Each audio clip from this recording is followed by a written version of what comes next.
Hello मेरे प्यारे देश के दीपक, कैसे हो आप सभी लोग। Good morning.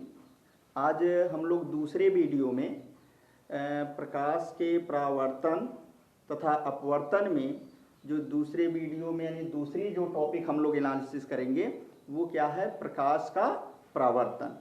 इसके पहले आपने क्या एनालिसिस किया इसके पिछले वाले वीडियो में कि प्रकाश है क्या तथा इसके प्रॉपर्टी कितनी है, यानी लाइट और लाइट के प्रॉपर्टी, ये बेसिक चीजें आपने एनालिसिस किया। और आज के इस दूसरे वीडियो में हम लोग अध्ययन करेंगे कि प्रकाश का परावर्तन होता क्या है। तो पहली छोटी सी चीज आप जान लीजिए कि जैसे मान लीजिए हमने इस पर कल भी चर्चा किया हुआ था कि अगर कोई प्रकाश की किरण किसी वस्तु पर अगर वह गिर रही है तो कुछ किरणें क्या होती हैं कि उससे टकरा करके वो इसी माध्यम में वापस लौट जाती हैं, या कुछ ऐसा माध्यम होता है या कुछ ऐसी वस्तुएं होती हैं जिस पर प्रकाश की किरणें गिरने के बाद उसको भेद करके आर पार निकल जाती हैं।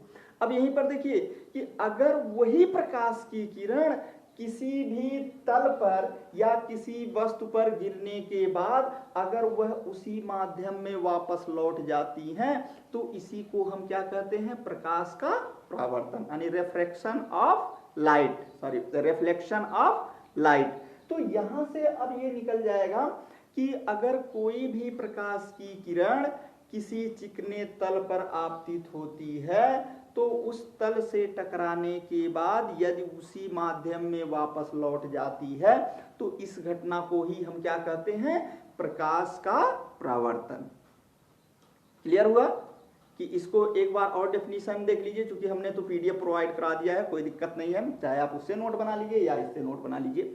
तो यहां प्रकाश का परावर्तन है क्या कि जब भी प्रकाश की किरण किसी माध्यम में चलती हुई किसी चमकदार तल पर आपतित होती है तो वह तल से टकरा करके उसी माध्यम में वापस लौट आती है और इसे हम क्या कहते हैं, प्रकाश का परावर्तन। देखिए जैसे अब इसमें देखिए कुछ पॉइंट होंगे, जैसे मान लो अगर हम एक समतल दर्पण ले रहे हैं, आपने क्या ले लिया, एक समतल दर्पण, ये M1 M2 इंडिकेट कर दीजिए, ये इसके दर्पण का एक भाग कलई किया हुआ है। अब यहां से मान लीजिए कोई भी प्रकाश की किरण अगर इस पे आपतित हो रही है तो यह टकराने के बाद अगर वह उसी माध्यम में वापस लौट जा रही है तो ये जो उसी माध्यम में वापस लौटने वाली जो किरण होगी इस किरण को हम क्या कहते हैं, प्रकाश का परावर्तन। ये जो घटना हो रहा है इस घटना को हम क्या कहेंगे, प्रकाश का परावर्तन। अब ये देखिए कि किरणें तो वही जा रही हैं और आ रही हैं, लेकिन इनकी क्रिया के आधार पर इनके नाम क्या होंगे, अलग अलग होंगे। देखिए ये भी प्रकाश की किरण है, ये भी प्रकाश की किरण है, लेकिन ये आने वाली प्रकाश की किरण है और ये जो है तल से टकरा करके जाने वाली प्रकाश की किरण है, इसलिए इनकी क्रिया के आधार पर इनके नाम भी क्या होंगे, अलग अलग होंगे। तो चलिए गाइड्स देखते हैं कि ये जो आने वाली प्रकाश की किरण होगी इसको हम क्या कहते हैं, आपतित किरण। क्या कहेंगे, आपतित किरण। क्या कहेंगे इसको, आपतित किरण।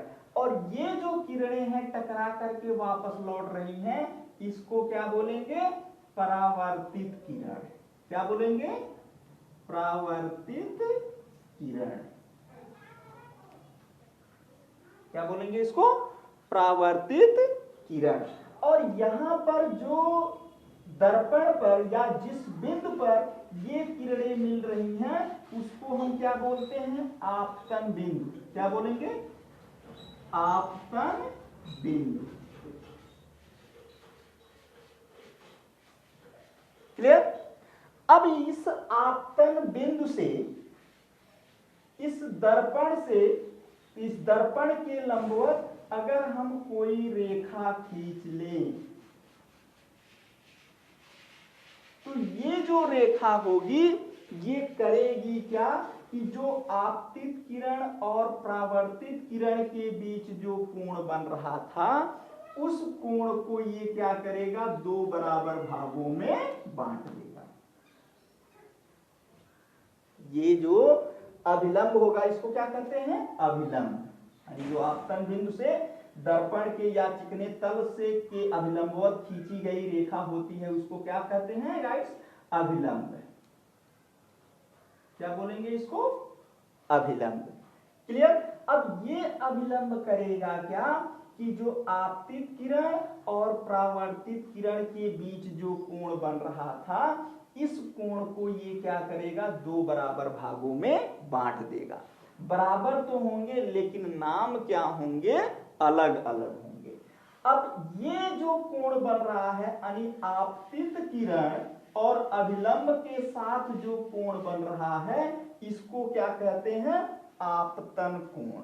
क्या कहेंगे गाइस, आपतन कोण।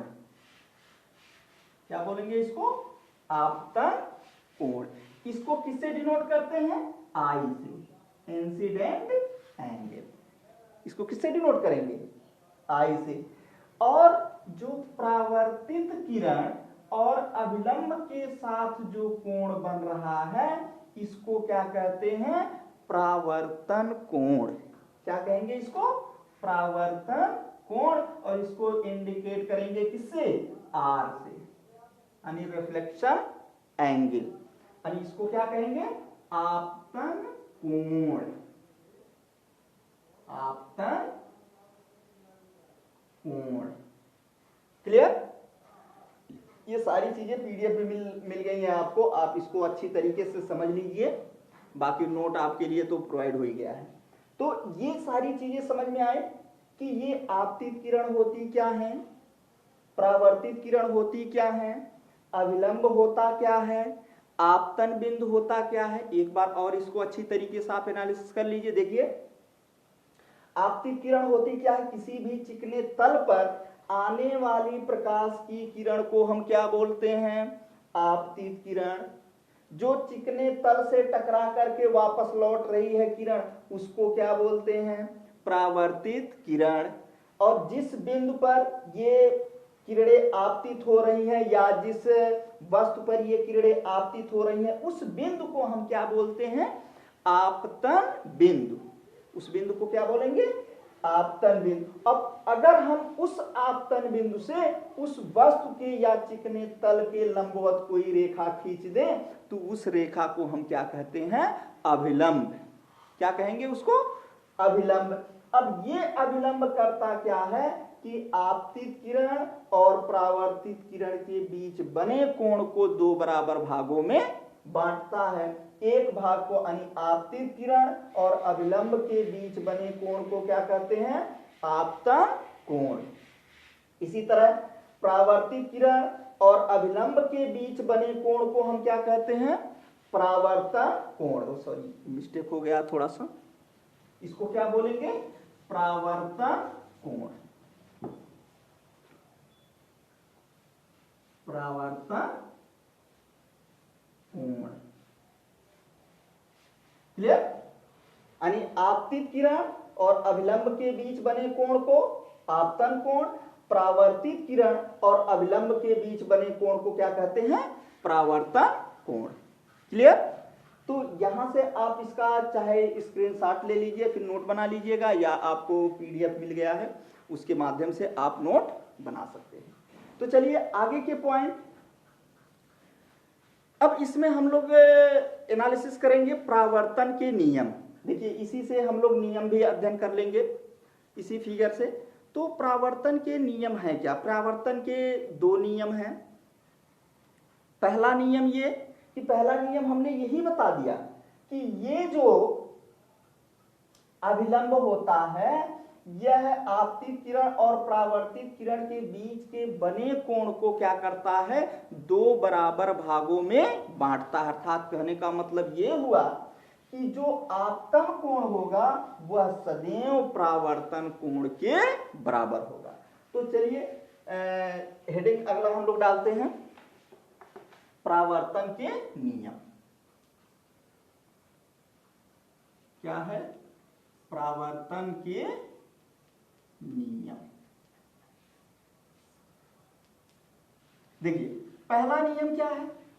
पहला नियम यह है कि आपतन कोण तथा परावर्तन कोण क्या होते हैं? सदैव आपस में बराबर होते हैं। तो इस चीज को भी लिख लीजिएगा कि आपतन कोण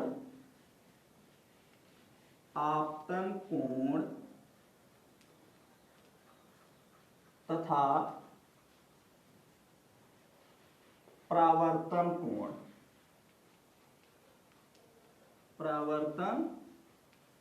कोण सदैव बराबर होते हैं।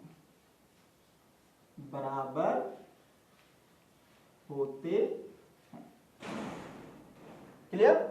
यानी आपतन कोण तथा परावर्तन कोण सदैव बराबर होते हैं। अर्थात यहां से आप इंडिकेट करेंगे तो सिंबल तो क्या आ जाएगा? कोण I इक्वल टू कोण R। ये मिल जाएगा आपको क्या?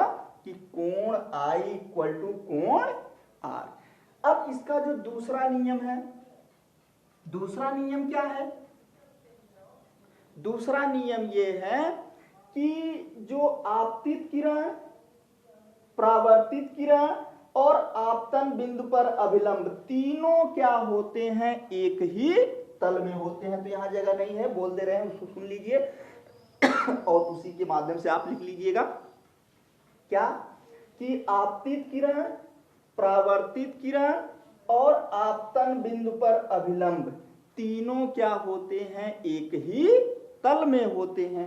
ये आपका क्या है? परावर्तन का दूसरा नियम है। तो यहां तक गाइड्स कॉन्सेप्ट क्लियर हुआ? क्योंकि concept is the power of knowledge. क्योंकि अगर आपका कॉन्सेप्ट क्लियर रहेगा तो आपके नॉलेज भी क्या होंगे? उसी पर निर्भर करते हैं। तो यहां तक आप लोग क्लियर कर लीजिए। अब आगे के टॉपिक अगले वीडियो में।